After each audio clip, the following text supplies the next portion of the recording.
오늘 설교는 예수님의 나라, 하늘나라죠. 하나님 나라의 왕이신 예수님을 소개하고 있습니다. 예수님은 세례 요한 등장 후에 예수님 그리스도의 사역이 무엇인지를 보여주고 있는데요. 그 전에 마태는 3장 첫 등장 씬에서 세례 요한을 주목하게 합니다. 이사야 선지자의 예언대로 그를 광야에 외치는 자의 소리로 묘사하는데, 그러니까 그의 사역 전반에 그가 무엇을 말했는가, 그의 말씀 속에 무엇이 담겨 있는가, 그것이 예수님의 사역의 핵심이라는 것입니다. 근데 그 사역 속에 1절에 보면 예수님이, 그러니까 세례 요한의 그 시기를 나타내고 있는데 1절에 보면 첫 문장에 그때라고 되어 있습니다. 이 그때에는 문자적으로 저 날들에라는 표현으로 하나님 나라의 왕이신 예수님의 사역이 시작되었다라는 뜻입니다. 이 그때에라는 표현으로 마태는 세례 요한을 등장시키는데, 그런데요, 세례 요한은 외치는 자의 소리일 뿐입니다. 그래서 그의 입에서 드러나는 말이 이 그때 다음에 중요한 부분인데, 바로 그의 말에서 드러난 말은 바로 회개하라였습니다. 근데 이 회개하라라는 말 속에 한 두 인물이 나타나는데, 바리새인과 사두개인들이 드러납니다. 바리새인과 사두개인의 삶에 회개의 열매는 없다고 말하고 있는데요. 왜 그들의 삶에는 회개가 없었을까요?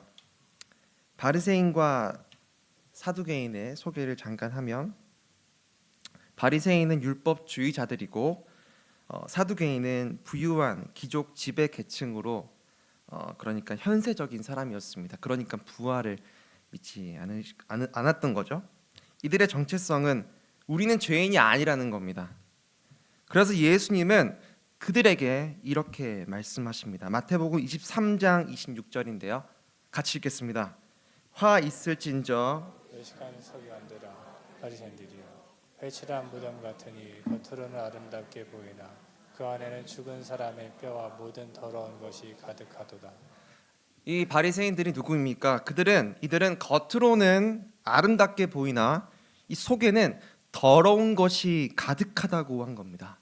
예수님 단순히 비꼬기 위해서 말씀하신 것이 아니라 예수님은 하나님이시기 때문에 그들의 마음을 다 아셨습니다. 회개의 역사가 일어나지 않는 겉만 화려한 종교인들이라는 거죠. 그들 속에, 그러니까 바리새인들, 그들 속에 더러운 것은 무엇일까요? 우리가 읽은 본문 마태복음 3장 9절에 연결돼 있다고 생각하는데요. 보면 속으로 아브라함이 우리 조상이라고 생각하지 말라 앞부분에 되어 있습니다. 예수님이 바리새인들 속에 있는 더러운 것은 그 속에 무엇이냐? 그들이 아브라함이 우리 조상이야 라는 그 거짓된 정체성이라는 것입니다. 바리새인과 사두개인들은, 그러니까 종교적 위선자들은 그들의 삶에서 우월 의식이 있었습니다. 그래서 세례 요한은 그들의 위선 속에 아브라함의 후손인 것이 중요한 게 아니라 하나님 나라 백성이 되는 방법은 그 아브라함이 되는 방법이 아니라 다른 방법, 회개에 있다는 것입니다.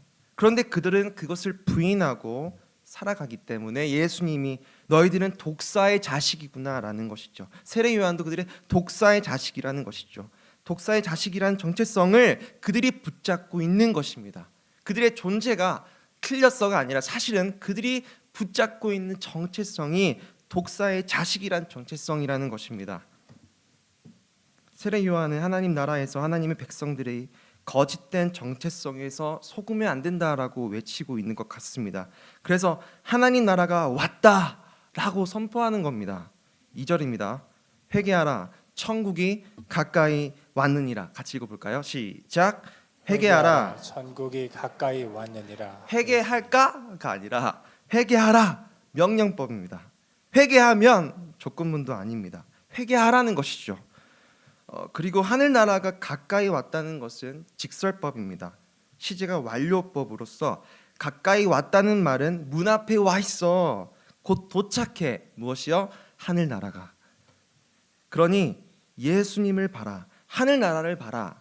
근데 이게 중요한 것은 회개하면 하늘나라가 가까이 왔어, 회개하면 하나님 나라 가까이 올 거야, 이게 아니라, 이게 순서상으로 보면 하나님 나라가 가까이 왔으니 너희들은 그의 반응으로 회개하라는 것입니다.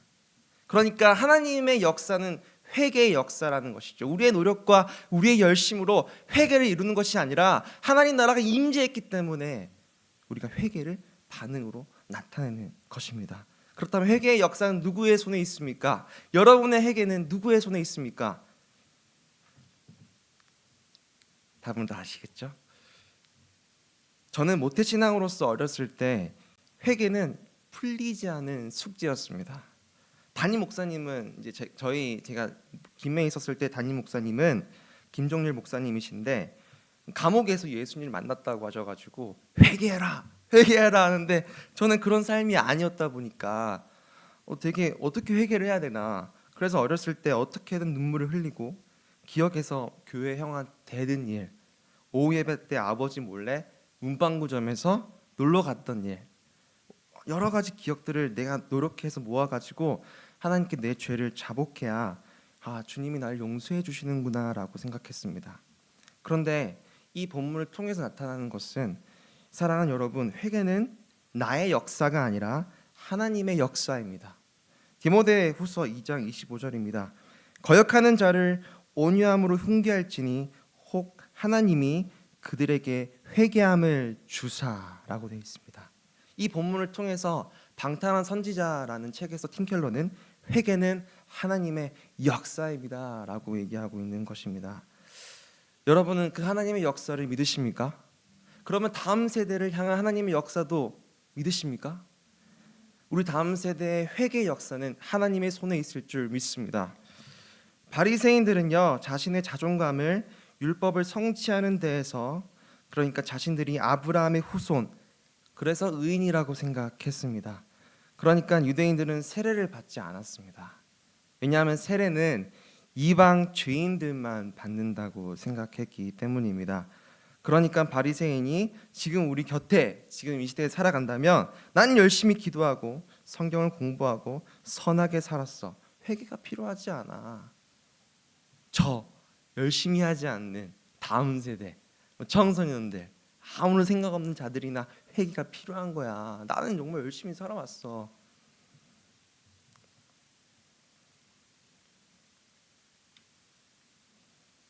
죄송합니다. 부모님 어린이집 까먹었습니다.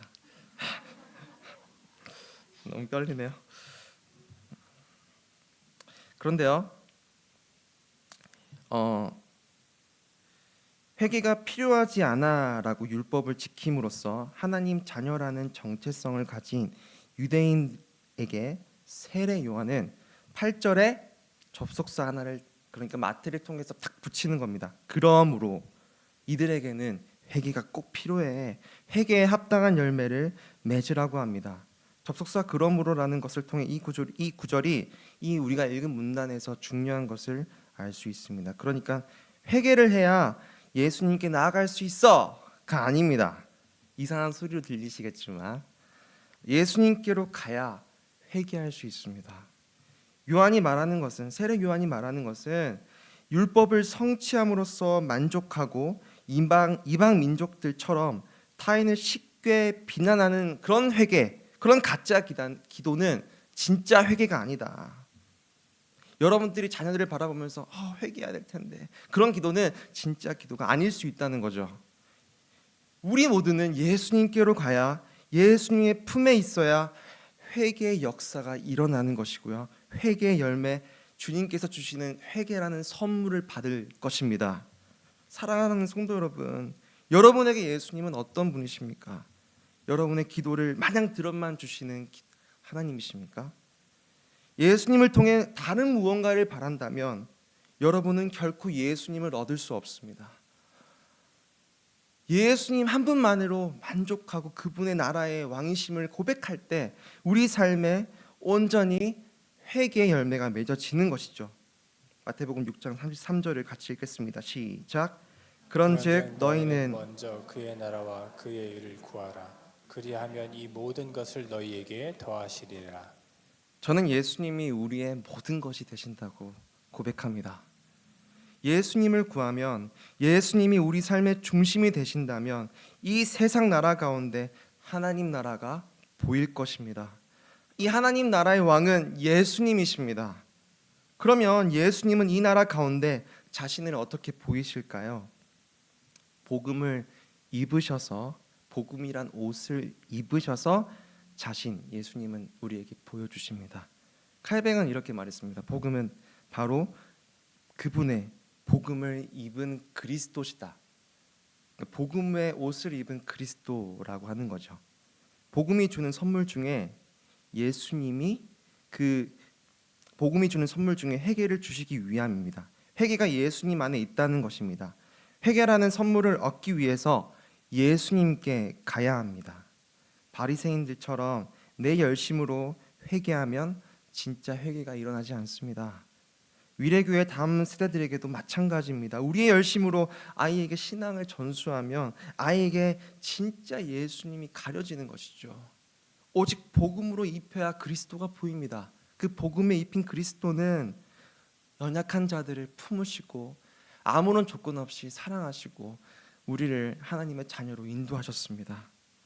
여러분은 그렇다면 그 복음으로 입혀진 자입니까? 아니면 복음 밖에 있는 자들입니까? 우리 다음 세대들은 예수님 안에 있기를 소망하십니까? 아니면 인생에서 나 자신을 드러내고 내 결핍을 숨긴 채 그저 내 인생에 주목해줘 그 인생의 조회수를 생각하면서 아이들이 살기 원하십니까? 이게 무슨 말인지 모르겠지만 사실은 이 시대는 정말로 나를 드러내고 나를 세워주고 나를 주목해야 인정받고 사랑받습니다. 이 시대는 미디어 시대입니다. 그러니까 미디어를 통해 나 자신을 표현합니다. 상대방이 내가 누구인지 알려면 카카오톡 프로필에 사진 또는 내가 좋아하는 음악, 매년 내 생일이 되면 생일 알림이 뜨게 합니다. 선물 줄 때 옛날처럼 얼굴 보고 생일 축하해 이런 게 아니라 카카오톡 선물하기 버튼을 눌러서 베스트 5에 드는 것을 보고 임의로 골라서 좀 주거나, 조금 더 섬세하신 분들은 그분의 프로필에 보면 선물 받기 원하는 리스트가 있습니다. 그거를 선택해가지고 딱 주면 좋아합니다. 네. 여러분의 자녀들 중에 아마 90%는 선물 중에 받고 싶은 리스트가 꼭 하나 있을 겁니다. 네, 그렇게 하시길 바랍니다. 근데 우리는 이게 요즘 시대야라고 생각하지만 사실 뭐 정말 옛날은 모르겠지만 저도 어릴 때도 싸이월드가 있었고, 네, 그런 게 있었습니다. 어떤 미디어를 통해서 나를 표현하는 즐거움을 줬던 것이죠. 최근 뉴스를 보니까 요즘 한국인이 제일 좋아하는 어플이 유튜브라고 합니다. 유튜브는 남녀노소 불구하고 우리 10대, 20대 정말로 언제까지 계실지 모르겠지만 계속 계시는 분들도 계속 좋아하시고 보시는 것들이 유튜브라고 합니다.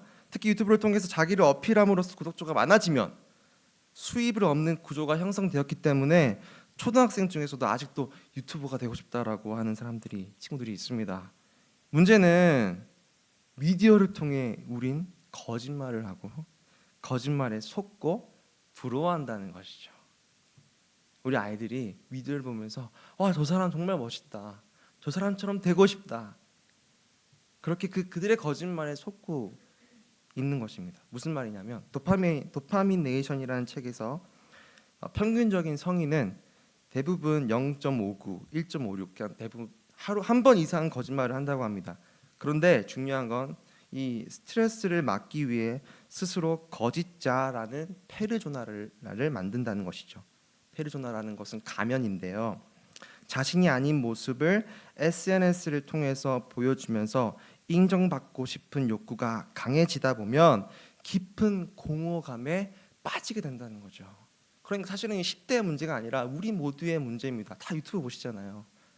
유튜브를 통해서 자꾸 우리 마음에 알지도 못하는 깊은 공허함이, 외로움이, 목마름이 자꾸 생긴다고 합니다. 예를 들면 요즘 SNS에 누군가가 비춰지거나 유튜브를 보면 막 달리기를 하고 있고 뭐 예술 보러 가고 있고 뭐 엄청 뭐 열심히 공부하고 있고 그래서 수많은 사람들이 좋아요 누르고 그래서 그 사람들이 감동하지만 정작 도파민 네이션에서 그런 사람이 있었는데 실제로는 그 사람이 우울해하고 외설물을 보고 일자리를 찾는데 어려워하고 우울증을 앓았다고 합니다. 그래서 자살 충동까지 느끼는 사람들이 점점 많아지고 있다는 것이죠. 도파민 네이션에서 그런 환자를 소개했습니다. 그러니까 페이스북이나 카카오톡이나 여러 SNS를 통해서 우리의 실제 모습이 드러나고 있지 않다는 것이죠. 그래서 제 생각에는 미디어를 통해 이런 거짓자를 형성하게 되면 내가 죄인인지를 모른다는 겁니다. 우리가 죄인인지를 모릅니다. 정작 내가 어디에 문제가 있는지 모릅니다. 그래서 쉽게 회피하고 분노하게 되는 것이죠. 자기 연민에 빠지는 것이죠. 그래서 미디어라는 것이 중독이 되면 이런 자기 연민과 자기 기만에 빠져서 공허하지만 외롭지만 공허하지 않는 나를 늘 계시하고 올려야 하는 겁니다. 오늘날 세례 요한이 이런 미디어 세대들을 보면서 뭐라고 할까요? 심리학적으로 책을 봤을 때 너는 아무 문제가 없다. 당신은 옳다. 유명한 책이죠. 당신은 괜찮은 사람이다. You are special. 이러면 문제가 해결될까요? 그렇지 않습니다. 세례 요한은 우리 시대를 보면서 너 회개에 합당한 열매를 맺어라고 할 것입니다. 너는 죄인이다라고 할 것입니다. 그런데 우리는 나는 괜찮은 사람이야. 나는 좋은 사람이야. 그래서 스스로를 속이는 거죠. 그러니까 실제적인 죄인인 나와 내가 되고 싶은 내가 더 격차가 벌어지면서 내 마음의 공허함이 계속 쌓이는 겁니다. 그럴 때 우리에게 해결 방법은 무엇일까요? 혹시나 여러분들 중에 공허함과 외로움과 두려움에 사로잡혀 있다면 또 우리 자녀들 중에 외롭고 두렵지 않겠습니까? 자기는 공부를 잘하지도 못하고 자기는 똑똑하지도 않은데 이 시대에 막 SNS 보면 다 잘하는 것 같고 최신 뉴스 드라마 다 알아야 되고 유튜브에 임급동 다 알아야 되고 그래야 학교에서 대화가 통하고 그래서 뭔가 계속 애들은 SNS 통해서 자기를 표현하는데 만족되지 않으니까 말을 제대로 하지 못합니다. 자기 의사를 표현하는 법도 잘 모릅니다. 그래서 문해력도 떨어지는 거죠. 저처럼요. 그래서 제가 요즘 휴대폰을 안 보고 있긴 한데 선생님들이 고생하십니다. 이때 팀 켈러에서 영적 침체라는 책을 인용하면서 뭐라고 하냐면 자아가 여러분한테 말을 걸 때 그 말을 듣지 말고 오히려 내 자신에게 내 자아에게 선포하라고 합니다. 그러니까 너는 실패했어. 너는 우울해. 그래 나 이렇게 열심히 살아왔는데 이 나이 때까지 열심히 살아왔는데 자녀들은 이 모양이고 내 스스로의 삶은 이 모양이네. 갚아야 할 돈은 너무 많네. 나 너무 부족하네. 나 연약하네. 나 우울하네. 그런 자기 연민에 빠지는 것이 아니라 내 자아에게 속삭이면서 외치는 거죠. 나는 하나님의 사람이야. 나는 그리스도의 것이야.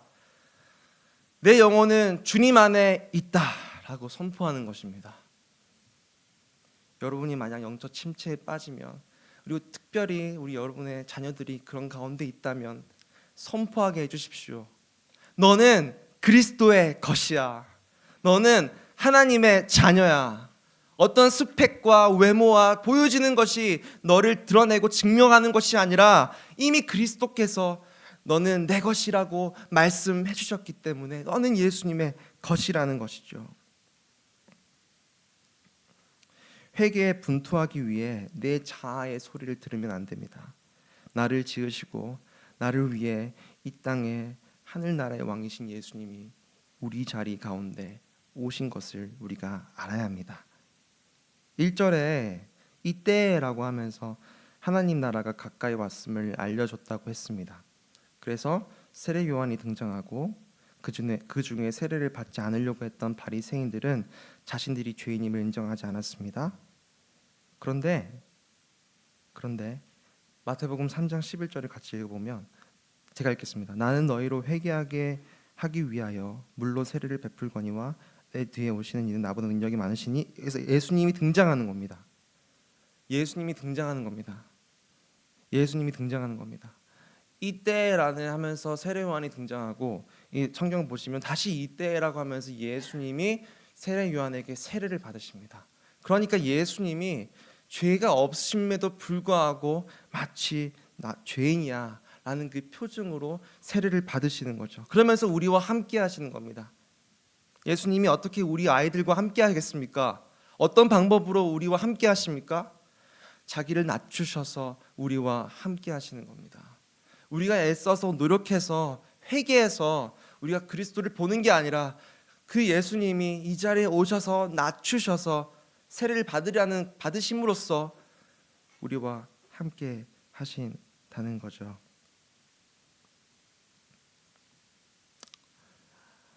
오늘 설교를 마치면서 한 가지만 우리가 기억했으면 좋겠습니다.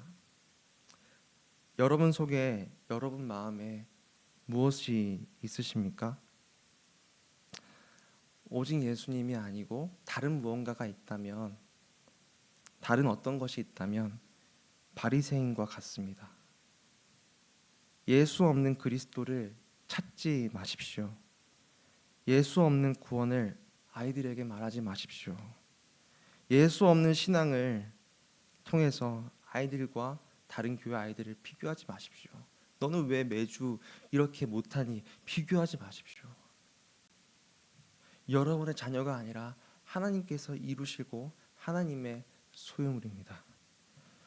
우리도 하나님의 은혜로 자녀가 되었듯이 사랑하는 우리 자녀들도, 다음 세대들도 오직 하나님의 열심으로 구원받고 하나님의 자녀가 될 것입니다. 그래서 우리가 다음 세대들에게 남겨줘야 할 것은 무엇일까요? 이 SNS에 중독된 시대 가운데 우리가 다음 세대들에게 알려줄 건 무엇일까요? 연약하고 엄마 아빠도 넘어지지만 예수 그리스도께서 세례를 받으심으로써 나를 보기 위해 자기를 낮추시고 나와 함께 하셨듯이 너도 너 인생에 예수님이 함께 할 거야. 너는 예수님의 것이야. 너는 예수님께 속해 있어. 예수님을 바라보렴. 아무것도 하지 말고 예수님을 바라보렴. 예수님 품 안에 있으면 예수님이 회개라는 선물을 주실 겁니다. 저도 그렇게 살아왔기 때문에 우리 아이들에게 어떤 우리의 힘을, 우리의 열심을 보여주기보다 하나님의 열심을 드러낼 때 하나님께서 아이들에게 회개의 선물을 주실 줄 믿습니다.